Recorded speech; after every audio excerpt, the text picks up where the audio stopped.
این روزا دیالوگ فیلم خواب سفید خیلی تو سرم میچرخه که میگفت سلام حالت خوبه؟ همین نصرت میگفت خاک سرده. مهر مرده از دل آدم میره بیرون، ولی از دل من نرفت. اینقدر شبا سرمو کردم زیر لحظه برات گریه کردم. الانم که نیستی دلم بیشتر برات تنگ میشه. از وقتی که نیستی اصلا دنیا جای قشنگی نیست.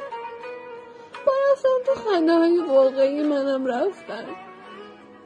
من اون لحظه دیدم که خنده همو حال خوبمو همه چی بودو گذاشتن زیر خاک. کاش که میشد برگردی خاله جونم. دل هممون خیلی برات تنگ شده. کاش که میشد فقط یه بار دیگه بغلت کنم.